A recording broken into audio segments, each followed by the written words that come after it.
Yesu yakazala na ngambo na ngai. Yesu yakazala na ngambo na ngai. Je veux qu'on les fasse ensemble. Je vous salue tous au nom de notre Seigneur Jésus-Christ. Que Dieu vous bénisse. Tous ceux qui ont l'habitude de nous suivre, parce que cette émission est une bénédiction, une édification pour tous les élus du Seigneur. Vous allez nous supporter parce que, encore une fois, on a été dérangé par la santé, dérangé par la toux. Et cela ne nous empêche pas de continuer notre émission. Je salue tous les bien-aimés, tous les serviteurs de Dieu qui nous suivent partout dans le monde. Je dis bien partout dans le monde, là où vous êtes, que le Seigneur vous bénisse. Nous sommes arrivés, je peux dire, à la fin ou presque à la fin. Ici, c'est la dernière, avant-dernière, notre émission concernant le jeûne, plutôt notre sujet concernant le jeûne et la prière. Nous avons eu tout notre temps pour parler de la puissance dans la prière, la puissance dans le jeûne, parce que nous croyons que Dieu est différent des hommes.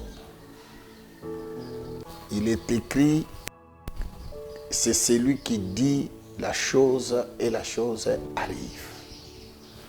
Chaque parole prononcée de sa bouche trouve toujours son accomplissement.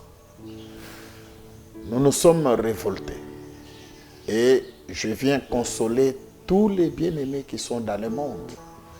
Ma soeur, mon frère, tout celui qui espère en Jésus-Christ.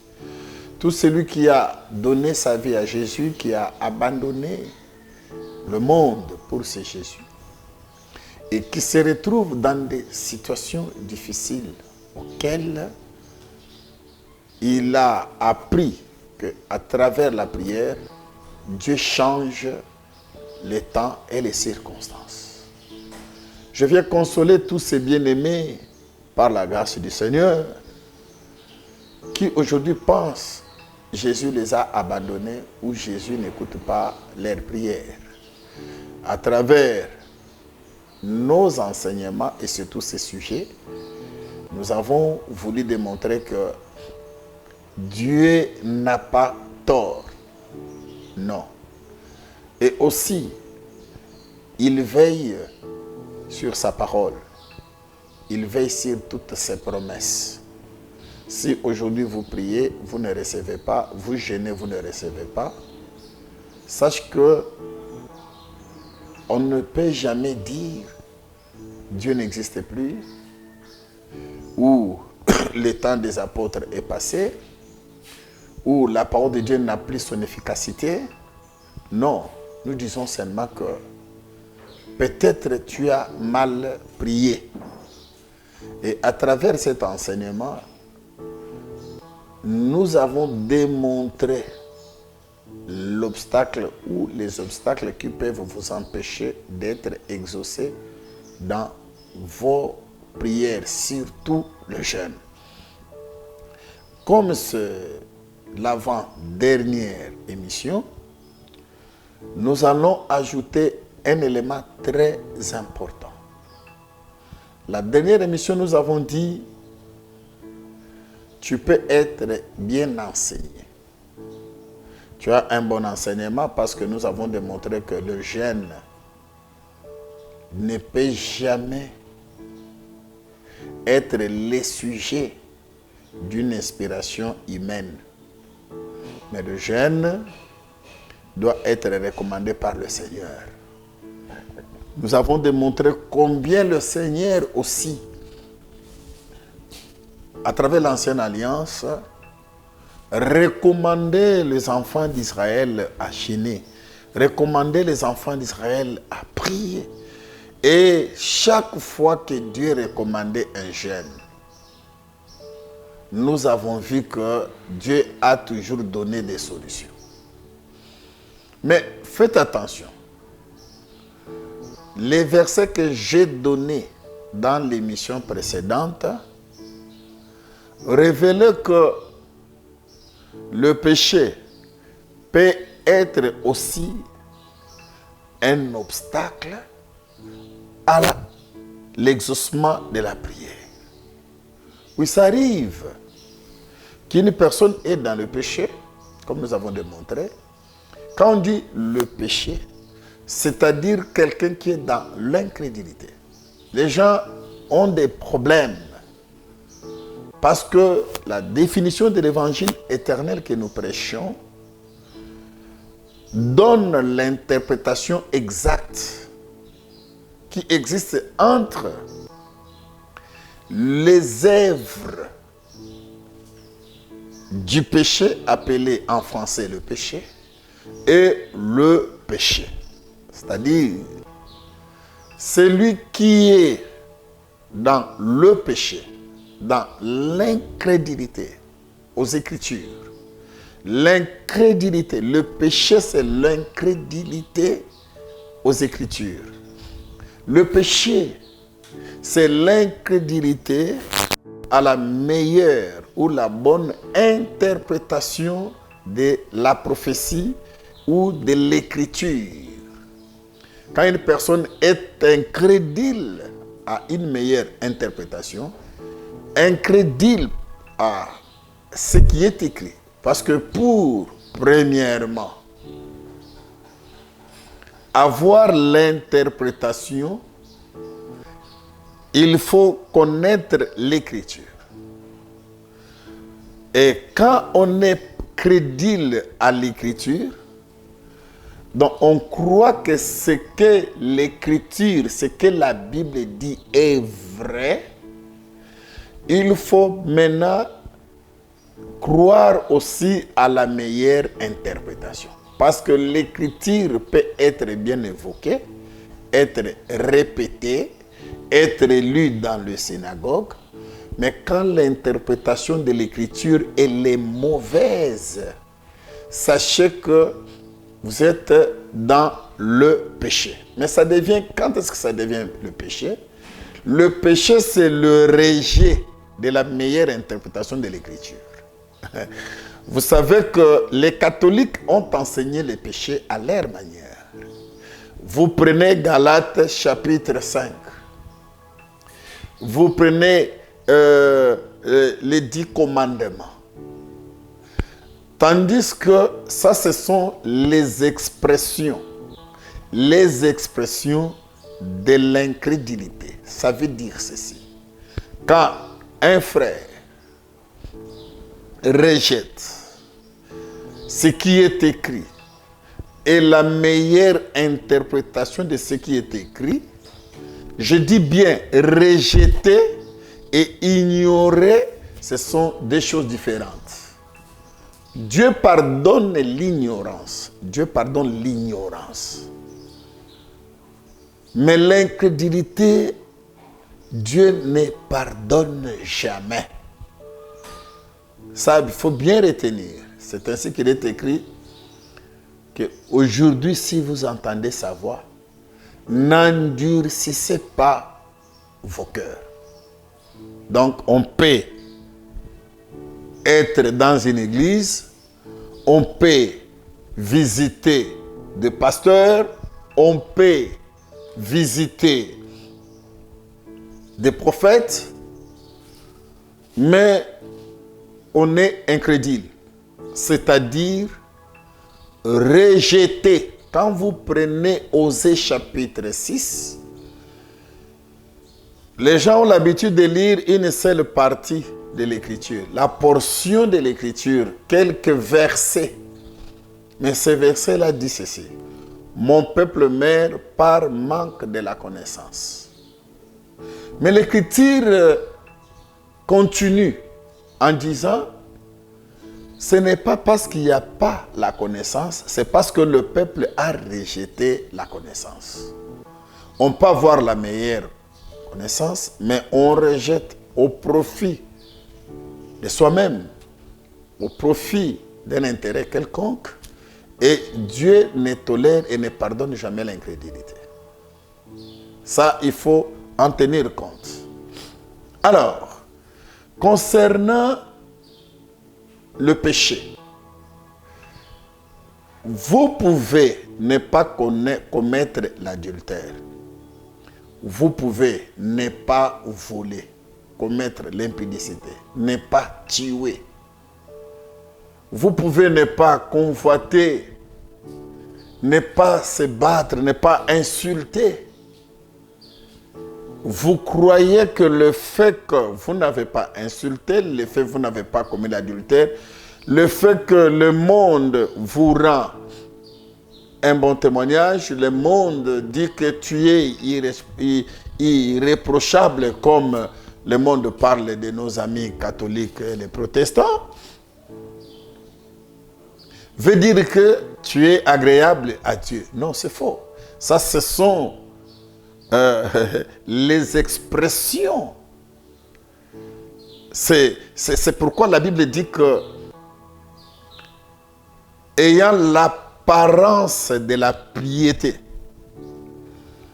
vous pouvez être dans une église, un pasteur, un docteur, un prophète, un évangéliste, une personne qui a une piété, donc à qui vous ne reprochez rien, à qui tout le monde rend un bon témoignage, parce que c'est ça l'enseignement de l'Église catholique, rend un bon témoignage. Mais quand Dieu regarde cette personne, c'est que c'est l'apparence de la piété. Comment définir l'apparence de la piété? Donc l'apparence de la piété, c'est une personne irréprochable aux yeux des hommes, aux yeux de son entourage, aux yeux de sa famille. Cette personne à qui on n'a rien, je me répète, à reprocher. Mais c'est quelqu'un qui est incrédule. Incrédule aux Écritures. Aux Écritures, quand je parle des Écritures, la Bible dit ceci: toute Écriture a été inspirée de Dieu.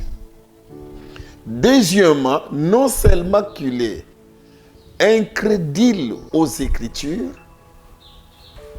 mais il est incrédule à la meilleure interprétation des Écritures. Vous voyez pourquoi nous avons dit la fois passée, la force d'un enfant de Dieu dans la prière et dans le jeûne pour que le dégage et pour que cela dégage une puissance. Il a été recommandé à Josué comme secret des récits que ces livres de la loi ne s'éloignent point de ta bouche. Et on lui demande de lire ça tous les jours. Vous voyez pourquoi, même dans l'ombre, là où il y avait la provenance de tout ce que nous parlons aujourd'hui, les enfants d'Israël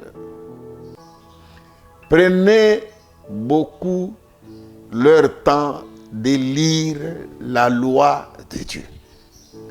Et les enfants d'Israël savaient, quand vous allez dans le livre de Néhémie, les enfants d'Israël savaient comment même respecter la lecture seulement de la loi. Pour un véritable enfant d'Israël, la loi, c'est Dieu lui-même. Ce qui était écrit dans la loi, ce n'est pas des histoires des hommes. Et chaque fois qu'on ouvrait les livres de la loi en Israël, le peuple s'était en place. Le respect. C'était le respect s'occuper de ce qui est écrit. Et vous devez savoir qu'en Israël, tout le monde n'avait pas vraiment droit de lire le livre de l'Éternel. D'ailleurs, l'Écriture dit, heureux celui qui lit. Heureux celui qui lit. C'est-à-dire, la loi de l'Éternel, c'était la parole de Dieu, la pensée de Dieu, placée donc sous les Écritures. Or, la pensée de Dieu, c'est Dieu lui-même. Et mes frères, quand quelqu'un a un problème en Israël, quand il a un souci dans son foyer, quand il y a un souci dans la nation, ils allaient consulter le livre de l'Éternel. C'était une recommandation que Dieu leur avait donnée. Donc, de consulter les livres. Et quand on consulte les livres, c'est-à-dire on a ce que Dieu pensait. Donc, Dieu était descendu et dans le papier, caché dans les écrits. Est-ce que vous comprenez cela?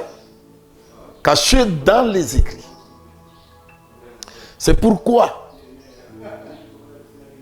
on craignait même, on respectait et on craignait ce qu'on appelle la loi de l'Éternel. On la respectait.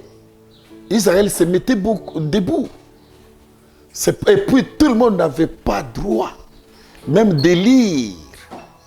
Et les gens qui lisaient des fois cette loi, ces gens étaient placés sur l'estrade pour seulement faire la lecture de ce qui est écrit. Donc, la Bible dit, c'est là où l'apôtre Paul ramasse ce qui est écrit. Toute écriture a été inspirée de Dieu. C'est bien de dire que non, écoutez, l'apôtre Paul a écrit toute écriture dans le livre de Timothée est inspirée de Dieu. Il faut savoir, l'apôtre Paul avait ramassé ça où? Il dit, toute écriture a été inspirée de Dieu. Qu'est-ce qu'il veut dire, inspirée de Dieu? C'est-à-dire, l'écriture, c'était Dieu lui-même sous forme de papier, la pensée de Dieu. Et un véritable enfant de Dieu, quand il servait le matin, le soir, s'il est vraiment celui qui croit en Jésus, se confie dans la Bible. Comme je disais, le diable connaît toutes ces choses ici. Le diable n'aime pas quand quelqu'un se confie à Dieu. Satan n'aime pas quand quelqu'un va chercher Dieu. Ce qui fait que ce que Satan fait premièrement dans nos vies, dans l'église, dans le ministère, avec les dons que nous avons, il enlève en toi l'amour de lire l'écriture du matin au soir, parce qu'il sait qu'en lisant, Dieu parle à travers la lecture. L'apôtre Paul, comprenant ce mystère, il a été puissant dans son ministère parce qu'il avait le secret. Il recommande à un autre ministre qui est entré, son fils qui était Timothée, il recommande à Timothée, ne néglige pas la lecture de la parole. Et quand vous lisez maintenant la parole, vous lisez la Bible, ce n'est pas tout. Maintenant, là, c'est Dieu t'expliquer, te donner la pensée dans chaque verset. Et je tiens à vous dire quelque chose. Quelqu'un qui a vraiment déjà cet amour de lire la Bible du matin au soir, je vais vous dire quelque chose.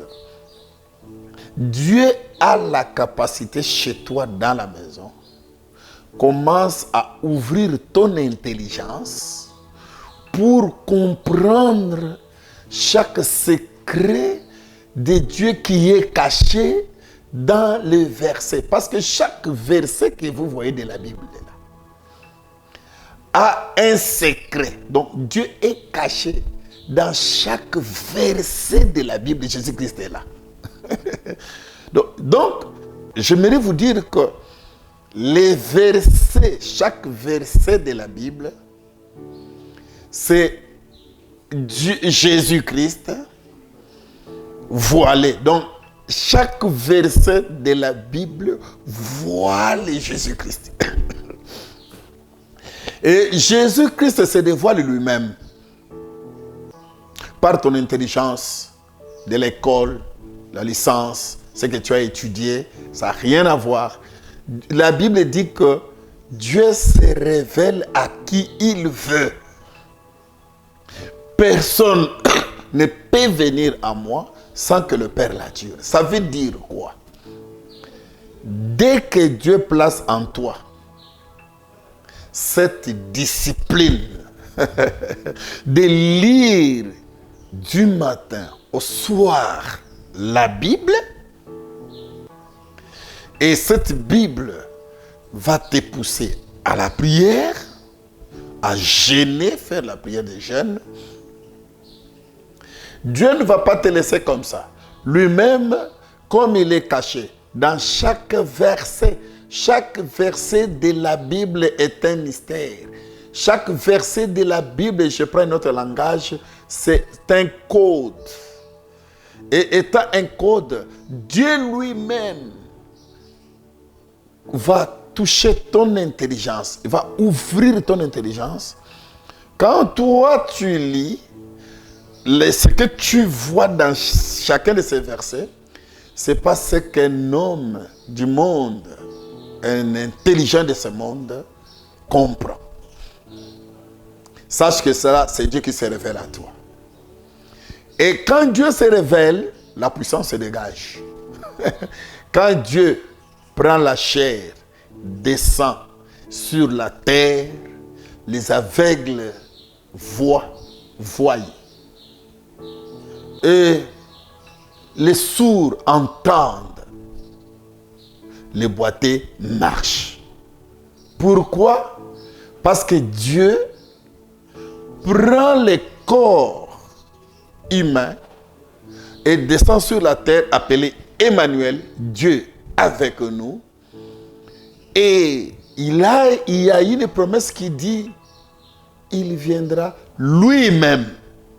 Et quand il viendra, la puissance se dégage. Dans sa prière, il pouvait dire Lazare ressuscite, et Lazare est ressuscité. Il pouvait dire Talita Kumi, ressuscité, est mort. Parce que Dieu s'est révélé à travers. Maintenant, ce même Dieu-là, il est venu lui-même. Il est caché aujourd'hui dans les versets des Bibles. Vous voyez? Comme il est caché dans les versets de la Bible. Et qu'il ouvre ton intelligence pour que tu le vois dans chaque verset. La puissance se dégage. Ce que les gens appellent l'onction là, parce qu'ils ont la mauvaise définition, la puissance se dégage. Et cette puissance qui dégage rend ta prière, la prière de jeûne, efficace.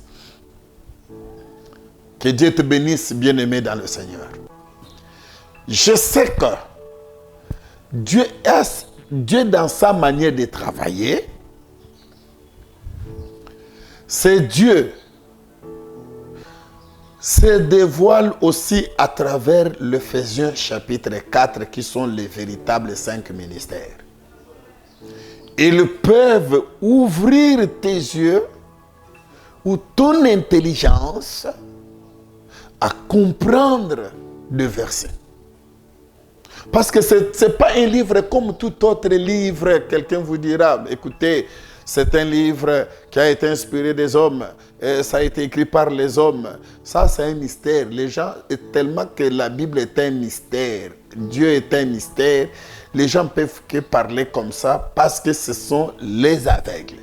Mais ceux-là que Dieu a rencontrés dans leur vie, Jésus se voit à ces gens-là. Vous savez ce que Jésus a dit aux disciples? Les disciples ont marché avec Jésus, ils ont mangé avec Jésus. Mais Jésus leur dit, et vous aussi, vous comprenez ni les Écritures, ni sa puissance.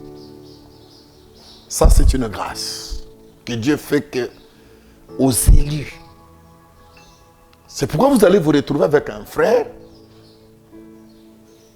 irréprochable. C'est ça l'apparence de la piété. Il est, vous le voyez, vous n'avez rien à lui reprocher. Et vous dites, celui-ci mérite d'être notre pasteur vraiment. Lui mérite d'être vraiment un homme de Dieu. La définition catholique, Babylone.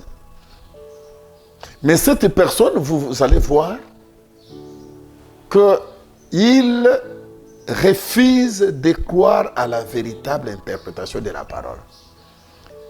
Il est prêt à rejeter la parole pour accomplir sa volonté. Mais cette personne, humainement, vous manquez ou les lapider. Mais quand vous voyez quelqu'un, quelle qu'en soit son apparence, et qu'il est irréprochable, qu'on n'a jamais ramassé dans quelque chose, mais qui rejette la vraie parole, qui n'élève pas les Écritures au-dessus de ses intérêts, qui n'élève pas les Écritures au-dessus de lui-même, même si vous n'avez pas encore ramassé cette personne, sachez que cette personne, le fait seulement de rejeter la vraie parole, la meilleure interprétation, rejeter les Écritures, sachez que cette personne que vous voyez là, c'est un hypocrite. Et c'est celui-là que l'apôtre Paul appelle l'apparence de la piété. Comment on reconnaît quelqu'un qui a l'apparence de la piété? L'apôtre, mon ami, mon collègue Paul dit que reniant ce qui en fait la force. C'est bizarre. Quelqu'un qui rejette les Écritures, qui ne cherche jamais les Écritures, qui ne consulte jamais les Écritures. Ah, je bénis mon collègue bien-aimé David. Une fois, il a fait passer ses pensées à la place des Écritures. Parce qu'il était roi, les enfants d'Israël ne pouvaient rien dire. Pourquoi tout le monde les craignait? C'est comme nous avons des pasteurs aujourd'hui qui sont dans le staff, qui sont dans les collèges, qui sont à la tête des églises,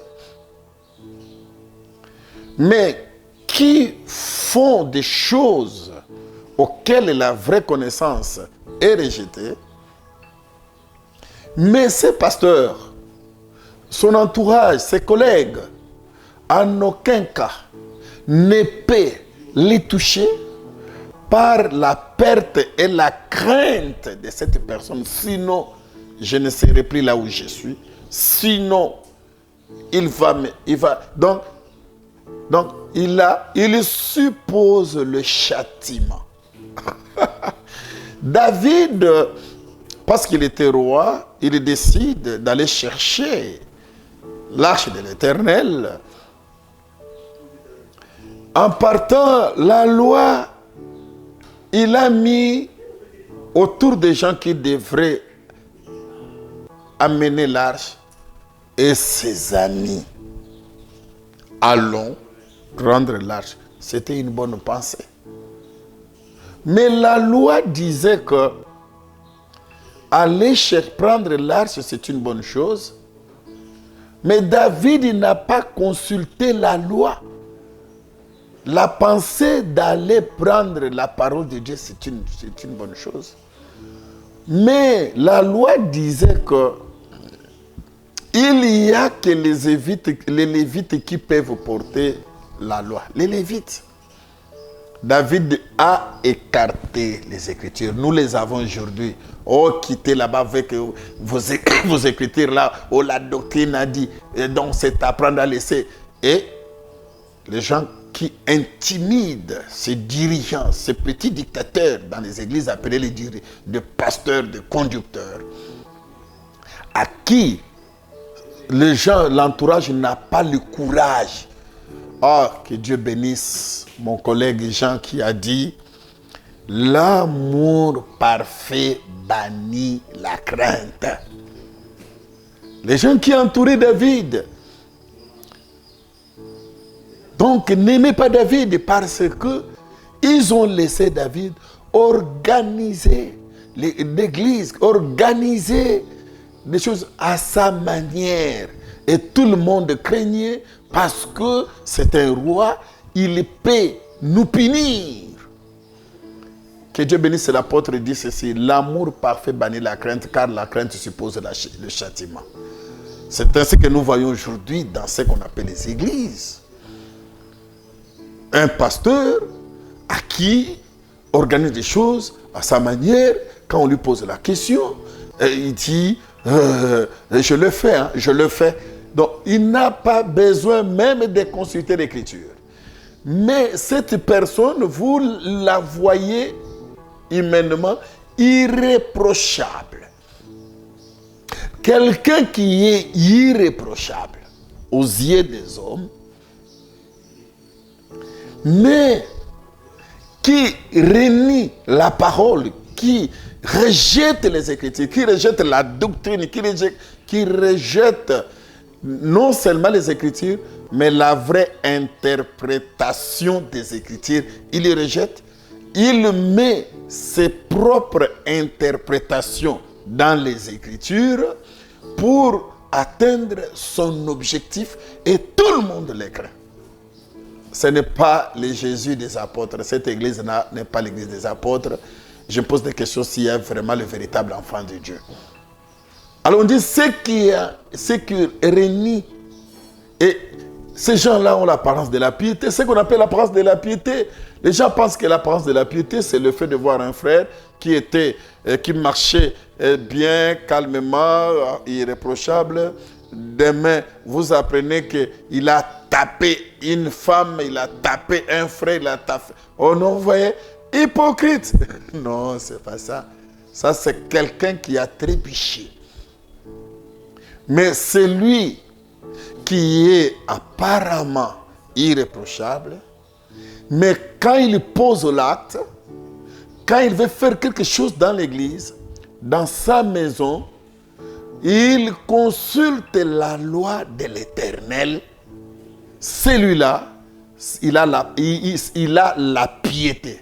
Parce que la piété, c'est l'art d'élever les Écritures, même au détriment de soi-même. La piété, c'est la grâce d'accepter ce qui est écrit, même au détriment de soi-même. La piété, c'est l'art, c'est la force, c'est une grâce d'accepter la meilleure interprétation des Écritures, même au détriment de tes amis, de ta famille, de tes collègues, de tes intérêts. Donc, cette personne qui ne rejette pas, c'est ça la piété.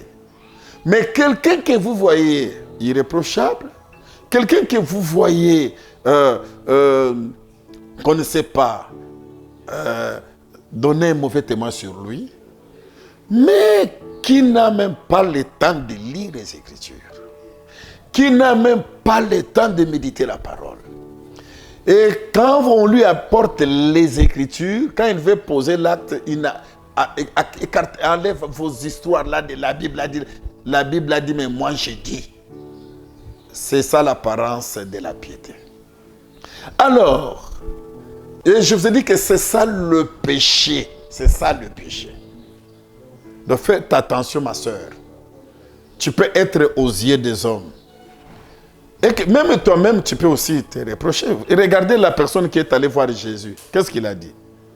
La personne dit à Jésus, Seigneur, que dois-je faire pour entrer dans le royaume des cieux? Jésus dit à la personne, ne fais pas. Il dit, tout ça, je l'ai fait déjà. Tu vois, lui-même ne se reprochait même pas. Mais il a fallu que Jésus lui dise, prends tous tes biens, allez vendre. Oh, c'est ça le problème. Donc je dois être crucifié à la place de la parole. C'est ce que l'apôtre Paul dit. Désormais que personne ne me fasse de la peine, car je porte dans mon corps le marque de Jésus. Il dit, si moi je vis, ce n'est plus moi qui vis, c'est Christ qui vit en moi. Les gens pensent que Paul a dit qu'il était parfait. Faux, l'interprétation française. Ça, c'est une interprétation française. Si moi je vis, ce n'est plus moi qui vis, c'est Christ qui vit en moi. C'est-à-dire, même au détriment de moi-même, les Écritures, la meilleure interprétation des Écritures prime. Même au détriment de mes intérêts. C'est ça, si moi je vis, c'est Christ qui vit en moi. C'est-à-dire, je ne peux rien faire. C'est ça même l'Église du Seigneur. Je ne peux rien faire qui peut être en contradiction avec la meilleure interprétation des Écritures. Je ne peux rien faire. Vous voyez ça? Alors, c'est ça ce qui nous amène à comprendre que les péchés peuvent être un obstacle à ta prière. C'est ce qu'on a vu. Mais nous allons ajouter un simple élément. Quand on parle de péché, on peut entrer dans la profondeur de beaucoup de choses là-dedans. Mais j'aimerais qu'on lise une écriture de la religion pure, sans tache. Tout ce que nous voyons, ce sont des religions. Oh, l'église, notre église est telle place, notre pasteur est telle place, nous nous prions à Samarie, nous nous prions à Bethel, nous nous prions. Tout ce que nous voyons aujourd'hui qui est devenu un système là, ce sont des religions. Mais les apôtres nous révèlent c'est quoi une religion pure et sans tache. Il dit que la religion pure et sans tache ne consiste pas à installer, avoir un nom, non, religion pure et sans tache, des beaux bâtiments, non, religion pure et sans tache consiste à visiter les veuves et les orphelins. Vous devez savoir que l'apôtre Paul dit que nous avons un rôle. C'est ça l'église des apôtres. C'est-à-dire, l'église des apôtres connaissait le mystère ou la crainte de Dieu en matière de veuves et des orphelins. Vous savez qu'il n'est pas donné aux veuves et aux orphelins. Ici, je parle des veuves et des orphelins, leurs droits. C'est une malédiction. Prenons le livre de Job, chapitre 31. Prenons le verset 16. Écoute ce que dit la Bible. Je commence avec le verset 16. Si j'ai refusé aux pauvres ce qu'ils demandaient, et si j'ai fait, c'est le verset, le petit verset ici, donc la partie de ce verset qui nous intéresse, si j'ai fait languir les yeux de la veuve, si j'ai fait languir les yeux de la veuve, si j'ai mangé seul mon pain sans que l'orphelin en ait eu sa part. Ici, c'est Job qui parle. C'est dans l'ancienne alliance, tel que les gens prêchent. Mais Job dit ceci. Parce qu'il se voit dans la malédiction. Job se voit dans la malédiction. Les choses ne tournaient plus comme ça pouvait. Mais cet homme de Job prend le temps de s'examiner Et quand il s'examine, cet homme, ce qui est grave, regardez, il dit, mais est-ce que moi, Job, pour que je sois maudit, est-ce que je fais languir les yeux de veuve? Et deuxième chose, il dit, mais dans le verset 18, c'est très important aussi, mais dans 17, il dit, est-ce que j'ai mangé seul mon pain sans partager avec un orphelin? C'est-à-dire, le fait de languir les yeux de veuve, donc de ne pas donner aux veuves, le fait de ne pas donner aux orphelins, manger son pain sans donner aux orphelins, c'était une malédiction. Des fois, il nous arrive que dans nos prières, tu as prié Dieu, tu as chanté, tu as donné les dîmes, les offrandes de gauche à droite. Mais vous vous retrouvez que je donne les dîmes, je donne les offrandes, je suis tout le temps dans l'église, j'offre aux pasteurs, je leur donne des voitures et tout consort. Et ma prière, jeûne et prière, les choses tournent toujours en vinaigre. Donc les choses ne marchent pas. Tu risques de commencer à dire, est-ce que Dieu est avec moi? Non, non, non, faites attention. Job, quand il examine sa voix, il dit, écoute, dans le verset, moi qui l'ai dès ma jeunesse, donc dès sa jeunesse, allez lire le chapitre 31, vous comprendrez que Job dit que non, l'orphelin est veuve, j'ai toujours partagé avec tout ce que j'ai. C'est une malédiction. Maintenant, les gens se posent la question. Pourquoi nous sommes allés là-bas? C'est seulement un obstacle. Je vous dis que c'est une malédiction. Si tu ne partages pas avec l'orphelin et le veuve, faites attention. Pas n'importe quel orphelin, pas n'importe quelle veuve. Là, c'est un autre sujet. Mais je tiens à vous dire que ça peut être aussi une malédiction. Regardez comment Job, en s'examinant, il va dire, est-ce que moi, Job, j'ai fait languir les yeux de veuve? Moi, Job, j'ai mangé seul mon pain? Il s'est examiné. Regardez, on vous dira que c'était dans l'Ancienne Alliance ou l'Ancien Testament. Mais quand vous avancez, vous verrez quelque chose de très important. D'abord, dans l'Ancien Testament, vous pouvez voir la place que Dieu plaçait l'orphelin, parce que je parle de l'orphelin et de veuve. Mes frères, lisez bien la Bible. C'est un signe de malédiction, le fait de ne pas donner aux veuves. Ça peut être un obstacle pour que ta prière, que les choses ne tournent pas bien pour toi. Quand Job dit que je n'ai pas partagé mon pain, c'est-à-dire l'égoïsme pour ne pas partager. Mais regardez dans l'Ancien Testament, dans le livre des Nombres lévitiques, Dieu a dit à propos des hommes de Dieu ou des ministres, appelés à l'époque les Lévites. Dieu a dit, comme les Lévites ne travaillent pas, mais vous les enfants d'Israël, vous avez le terre. Ce que vous allez faire, quand vous récoltez, vous allez prendre le 1/10, donc la dîme de toutes vos récoltes.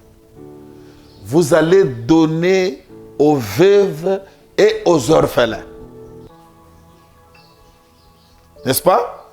Oui. Ça veut dire non, non, non. On dit aux Lévites. Donc Dieu a dit la part qu'on doit donner à Dieu, la part qui était la dîme là. Il a dit cette dîme sera mangée par de veuves, par le Lévite qui me servent dans le temple et par les orphelins. Donc Dieu a pensé. Quand il a pensé concernant les hommes de Dieu, mais il a pensé aux veuves et aux orphelins. Même Dieu lui-même ne mangeait pas sa part seule. Il a dit, ce qui m'y est à moi, la dîme donnée aux veuves et aux orphelins. Mais remarquez aujourd'hui même, par exemple dans les églises, les pasteurs, les hommes de Dieu, tout consort, tellement qu'ils sont cupides. il réclame la dîme tous les jours ici. Mais cette dîme-là, c'est pour que le pasteur lui-même s'achète des voitures, s'achète des maisons, ses enfants y en Europe. Mais les veuves et les orphelins sont devenus des mendiants dans les églises. Les veuves et les orphelins sont abandonnés dans la rue. Une veuve et un orphelin, en aucun cas, peuvent être des mendiants. Si la parole de Dieu est respectée. Vous allez me dire, mais où est-ce que c'est dans l'Ancien Testament? Oui, j'ai pris l'Ancien Testament et l'Ancienne Alliance pour vous dire ce qui arrivera. Si vous trouvez un prédicateur ou les gens qui pensent connaître la révélation disent non, l'Ancien Testament là était l'ombre des choses à venir. Aujourd'hui, le veuve, ce n'est plus ce veuve là, j'y arrive. Et puis les gens commencent à dire non, non, vous voyez, le veuve là, les veuves sont devenus des mendiants. Nous allons voir avec vous maintenant dans la Nouvelle Alliance que les gens appellent le Nouveau Testament. Est-ce que Dieu a négligé le veuve? Est-ce que les églises ont négligé les veuves et les orphelins? C'est ainsi que vous voyez dans les églises, les pasteurs sont en train de s'enorgueillir. Les pasteurs sont enrichis. Ils achètent des grosses voitures. Ils envoient leurs enfants en Europe. Et les pasteurs s'habillent trop bien. Mais les fidèles, vous voyez que ces fidèles, toi fidèle là que je parle, que Dieu ouvre ton intelligence. Vous donnez, le pasteur va trop bien. Les pasteurs, nous les pasteurs des églises, nous réclamons que les dîmes tous les jours. Dîmes. Tout ça c'est pour toi. Mais jamais vous verrez le pasteur réclamer pour le veuve et pour les orphelins. Et vous allez voir que le pasteur, le veuve et les orphelins, c'est à la fin, une année après, on cherche un $50 et quelque chose. Mais c'est la cupidité. C'est ça la malédiction que vous avez dans les églises et même toi dans ta propre famille. Ça fait trop mal, n'est-ce pas? Mais j'aime quand ça fait mal. Je sais que me lapider parce que je dis ça. Avançons pour comprendre. Quand vous allez maintenant dans la Nouvelle Alliance, prenez Actes des Apôtres chapitre 6. Nous voyons aujourd'hui les églises organisées. On parle des diacres. Mais vous devez poser la question. Allez lire, ouvre ton intelligence mon frère. Ma soeur, ouvre ton intelligence. Allez lire Actes des Apôtres chapitre 6. Pourquoi on a installé des gens que vous appelez aujourd'hui? Pourquoi on a mis l'ordre dans l'église primitive, chez les apôtres? La Bible dit que c'est parce que les droits de veuve a été négligé. Même les apôtres. Vous parlez de oh, diacre. Mais c'est ça qu'on appelle l'ordre dans l'église. Mais l'ordre de l'église est parti dans Actes des Apôtres chapitre 6, quand on a trouvé que les veuves étaient négligées. Lisez Actes des Apôtres chapitre 6 parce qu'on n'a pas le temps. Vous verrez que les veuves que vous voyez, donc tous les jours, les veuves étaient servies. De la même manière que les ministres de Dieu étaient servis tous les jours, les veuves étaient servies tous les jours. Une veuve, les orphelins, ce sont les gens que Dieu pourvoit leurs besoins. Et quand il y a eu murmure, parce que le veuve, mais regardez toujours dans vos églises, est-ce que vos veuves sont devenues des mendiantes? Les veuves n'ont pas où rester. D'ailleurs, vous allez voir que les ministres ont des grandes maisons. Ils achètent des parcelles. Ils achètent des voitures. Mais quelle est cette veuve? Pourquoi les veuves sont aujourd'hui des mendiantes? Et les orphelins sont des mendiants? Parce que leur droit est volé par les églises. Et c'est ça la source des malédictions. Je n'enseigne pas sur le veuve et les orphelins. Ce sont des choses que nous allons parler plus tard. Mais je vous dis que pour qu'on installe les diaconats, c'est parce que le veuve, c'est-à-dire les apôtres dans la Nouvelle Alliance, ont respecté les droits de veuve. C'est quoi les droits de veuve? Tous les jours, d'ailleurs, une veuve est dans l'abondance. Si vous voyez de l'église, les pasteurs sont dans l'abondance, les veuves doivent être aussi dans l'abondance. Les pasteurs doivent, la Bible dit dans Actes Apôtres qu'il y a le bonheur en donnant qu'à recevoir. Aujourd'hui, des pasteurs aiment qu'on leur donne, mais ils ne donnent pas. Mais ces versets-là disaient qu'il y a le bonheur en donnant qu'à recevoir. Ces versets-là concernaient les hommes de Dieu. Il faut lire Actes chapitre 20. C'est-à-dire une veuve, quand elle est dans l'abondance, elle va distribuer. Une veuve ne peut pas être une mendiante. Et quand la veuve est dans la mendicité, dans une nation, dans une famille, dans une église, cette église-là tournera toujours à rond. Il n'y aura que le pasteur escroc qui a besoin d'argent, qui va s'enrichir avec ses enfants. Vous allez voir qu'il n'y a que des ministres qui s'enrichissent, qui s'habillent trop bien. Je vais terminer ici pour vous faire voir que concernant les obstacles, tu dois mettre dans ta tête qu'aujourd'hui, la nouvelle alliance, Dieu a prévu ce qu'on appelle l'aumône. L'aumône n'est pas prêché dans les églises aujourd'hui. C'est la dîme qui est prêchée parce que c'est les pasteurs qui savent que sans la dîme, ces pasteurs-là ne vivra pas, ses enfants n'iront pas à l'école. Mais l'argent qui appartient, le monde qui appartient aux veuves et aux orphelins, dans la nouvelle alliance, il faut voir même quand vous allez dans l'église, hein, la dîme c'est trop. Le monde se paie. C'est des 100 francs, 1000 francs. Nous allons voir ces choses et que Dieu te délivre là où tu es. Et si ton église ne le fait pas, si ton mari ne le fait pas, si ta femme ne le fait pas, ton père ne le fait pas, l'Écriture dit, toi fais ça. Sinon, c'est aussi un signe de malédiction. J'aimerais terminer pour vous dire, la prière d'une veuve ressuscite les morts. Je vois même les nations, je vois le président Félix Tshisekedi et son gouvernement réunir au niveau du stade des pasteurs pour prier. Les pasteurs là qui n'ont même plus Dieu. Mais ceux-là qui viennent chercher l'argent, l'enveloppe sera donnée. Mais quand est-ce qu'on peut réunir le veuve? Il faut qu'on réunisse, que le veuve fasse la prière. Regardez comment le veuve va ressusciter Tabitha. La prière de veuve ressuscite même les morts.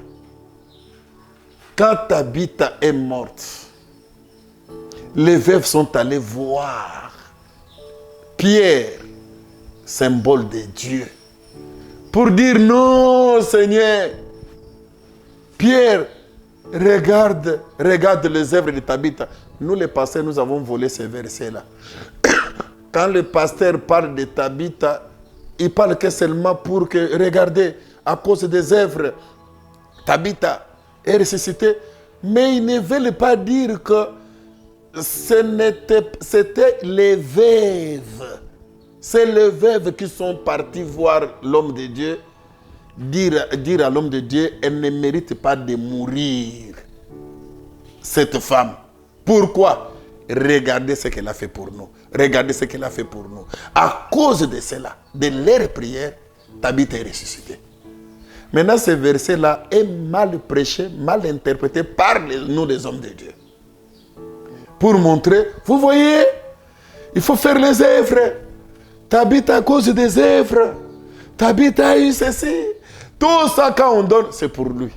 Les pasteurs, et c'est pour leur collège, c'est pour leur staff. Mais quand même on leur donne, la veuve ne bénéficie rien. C'est pourquoi tout ce que vous donnez là ne vous amènera rien. Demain, vous allez tourner en rond. Mais l'honnêteté spirituelle demande tous ces pasteurs, demande à toi, ma soeur, mon frère, là où tu es, tu dois savoir que, quand je donne aux veuves et aux orphelins, et que l'orphelin et veuve élève tes œuvres vers l'Éternel, même si tu étais malade, tu seras guéri. Même si la situation ne marchait pas, regardez si la demande de veuve afin qu'il y ait la guérison. Puis la résurrection, mais la guérison. Et les choses de ce monde. C'est pourquoi Job, dans 31, Job dit que quand Job voit la malédiction, il regarde et dit, mais est-ce que je n'ai pas partagé mon pain avec les orphelins? Je n'ai pas partagé, je n'ai pas donné aux veuves.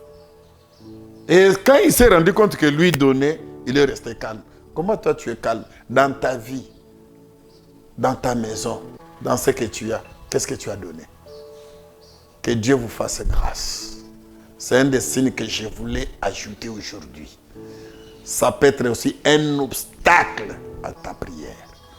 Ça peut faire que les choses ne changent pas à cause de ça. Ma prière, parce qu'on nous a déjà montré la télévision stellaire, je vais m'arrêter ici. Les compagnons d'Épaphras, notre dernière émission, c'est le mardi prochain. Et nous allons maintenant clôturer le sujet sur la prière et le jeûne. Et puis expérimenter la connaissance que nous avons reçue. Et chacun de nous aura notre SMS que tu es dans les groupes.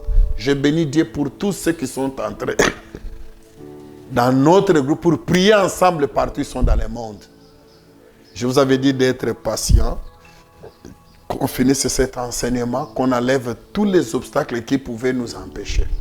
Et si tu n'avais pas encore ton numéro pour que tu sois dans les groupes et que nous puissions expérimenter la prière avec toi, le jeûne avec toi, moi je crois que Dieu va changer les choses dans ta vie si tu vas prier avec nous, les compagnons d'Épaphras.